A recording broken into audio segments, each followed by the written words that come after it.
নমস্কার, কেমন আছো তোমরা সবাই? আমার ছোট্ট সংসারের একটি ব্লগে তোমাদের সবাইকে স্বাগত জানাই। এখন বাজে সকাল 9:30 মতো।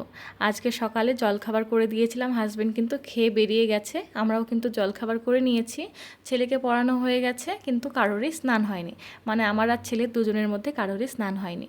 টুকটাক করে বাড়ি যাওয়ার সময় তো চলে এলো, তাই টুকটাক করে অনেক জামা কাপড় হয়ে গেছে, সেগুলোই কিন্তু আস্তে আস্তে প্যাকিং করার চেষ্টা করছি। ওই যে একটা কার্টুন ভর্তি হয়ে গেছে, এরপর ধীরে ধীরে কিন্তু সব কিছুই খালি করে ফেলতে হবে। এখনও যদিও শিওর না, তবে আমরা যতদূর জানতে পেরেছি 1 মাসের মধ্যেই কিন্তু কোয়ার্টারটা ছাড়তে হবে। মানে বলতে গিয়েই কিন্তু চোখে জল চলে আসছে, কিন্তু মনের মধ্যে যে কি হচ্ছে আমিই জানি। দেখা যাক, বাকিটা কিন্তু ভাগ্যের উপরে নির্ভর করছে কি হবে না হবে।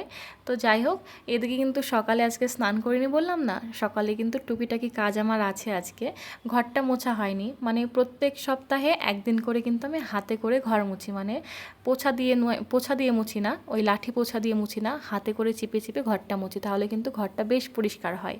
আর এখানে ছেলের বই টইগুলো রাখা হয়, তো এবার ছেলে সারাদিন বই নেয় রাখে, এমন করতে করতে কিন্তু খুব নোংরা করে ফেলে। এবার আমি কিন্তু ওপর একটু গুছিয়ে রাখি, কিন্তু সবসময় তো আর এইভাবে মুছে ক্লিন করে রাখা হয় না। সেই জন্য আজকে ভাবলাম একটু সময় আছে যখন হাতে, তাহলে কিন্তু একটু ভালোভাবে পরিষ্কার করে তারপরে বইগুলো একটু গুছিয়ে রাখি। অনেক দিন হলো একদম পরিষ্কার করে কিন্তু গুছিয়ে রাখা হয় না, ওই ওপরে একটু পরিষ্কার করে রাখা হয়। আর এই যে এই টুলটা, এটা কিন্তু কাঠের, তাই ভাবলাম একটুখানা ওই ভেজা কাপড় দিয়ে পরিষ্কার করে নিয়ে, একটু সাদা সাদা হয়েছিল। আর এদিকে কিন্তু দেখছো আমাকে কেমন অগোছালো লাগছে। আসলে সকাল থেকে সেরকম মানে মাথা টাথাও আঁচড়ানো হয় না, স্নান তো হয়নি। ছেলে কিন্তু একটা দিদির সাথে খেলছে, ওর উপরের ঘরে থাকে, আমাদের উপরের ঘরে থাকে মেয়েটা, বাচ্চা মেয়েটা মাঝে মাঝেই কিন্তু খেলতে আসে আমার ছেলের সাথে।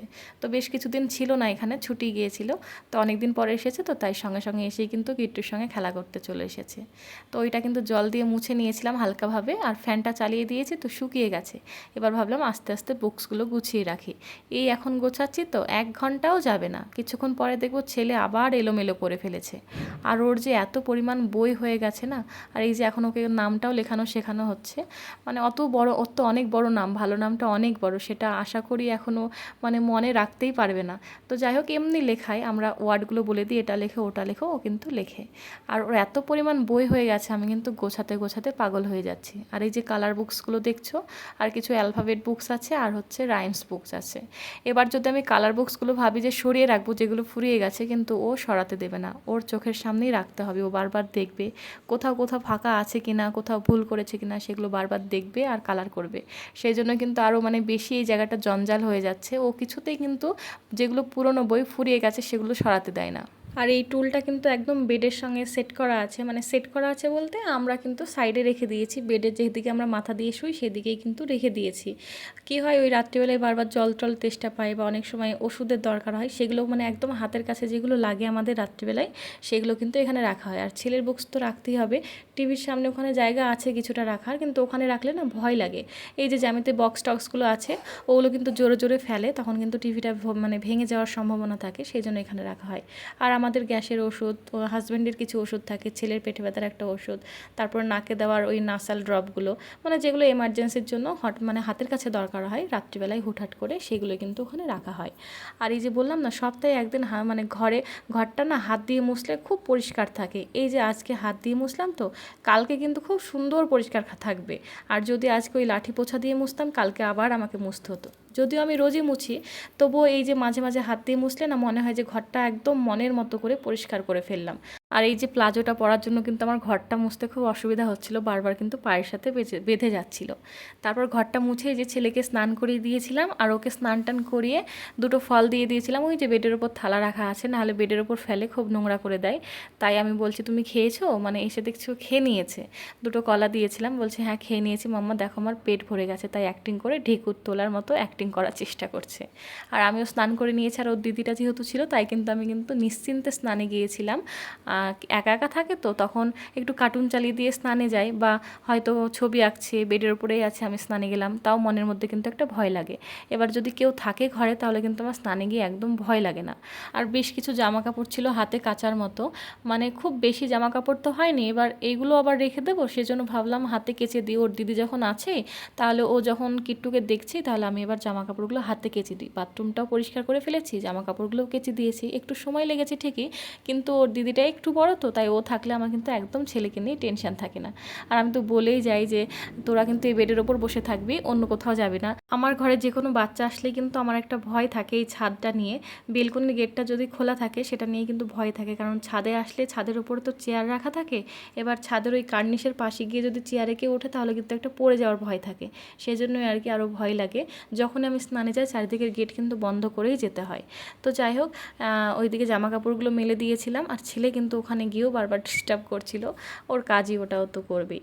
তো এখন কিন্তু রান্নার দিকে আবার চলে এসেছি। আজকে কিন্তু বাঁধাকপিটা খুব সুন্দর করে রান্না করব। মাঝে মাঝে আমি এরকম করে রান্না করে আমার ভালো লাগে। আর বাঁধাকপিটা বেশিরভাগ সময় কিন্তু আমি নিরামিষ করি, নিরামিষ বাঁধাকপিটা খুব সুন্দর লাগে। তার মধ্যে যদি এই গাজর মটরশুঁটি দেওয়া যায়, মটরশুঁটিটা এমন একটা জিনিস তো মানে এই বাঁধাকপির মধ্যে আমার ভালো লাগে, তাছাড়া অন্য কোনো সবজিতে খুব একটা ভালো লাগে না। অনেকে কিন্তু আলু ফুলকপির তরকারির মধ্যে দিয়ে থাকে, বা মটরের মধ্যে দিয়ে, মটর না, পনিরের মধ্যে দিয়ে থাকে, কিন্তু আমার খুব একটা পছন্দ না। আর এমন একটা জিনিস মটরশুঁটি, যদি তুমি নিয়ে আসো বাজার থেকে, আজকে নিয়ে আসলে তুমি আজকের মধ্যে ইউজ করে ফেলো সবটা, তাহলে ঠিক আছে, বা খোসা ছাড়িয়ে দুদিনের মধ্যে ইউজ করে নাও তাহলে ঠিক আছে। আর ওই খোসা সহ কিন্তু এক আধ সপ্তাহ ঘরে ফ্রিজের মধ্যে রাখতে গেলে না একদম বাজে হয়ে যায়, কেমন একটা বাজে মানে নোংরা নোংরা হয়ে যায়। আমার সেই জন্য কিন্তু ওই মটর জিনিসটা একদম পছন্দ না, আমি তো ইউজই করি না। তোমরা হয়তো আমার ভিডিওতে এতদিন ধরে দেখছো, একদিনও ওই মটরশুঁটি ভিডিও দেখবে না, কারণ আমার পছন্দ হয় না। আমি হাজব্যান্ডকে আনতেই বারণ করে দিই যে তুমি মটরশুঁটি আনবে না, কারণ নষ্ট হয়ে যায়। দুটো মানুষ তো, এবার দুটো মানুষের জন্য তো আর 100 মটরশুঁটি আনা যায় না, আনলে কিন্তু বেশি আনতে হয় আনার সময়, কিন্তু খাওয়ার সময় বেশি খাওয়া যায় না। ওই ফ্রিজের মধ্যে রেখে দিই, কিছুদিন পরে দেখবো একদম নষ্ট হয়ে যায়। আমার মাকে কিন্তু এখনও ফোন করে আমি জিজ্ঞাসা করি, মা এই রান্নাটার মধ্যে কি কি দেবো, কি করে রান্না করব।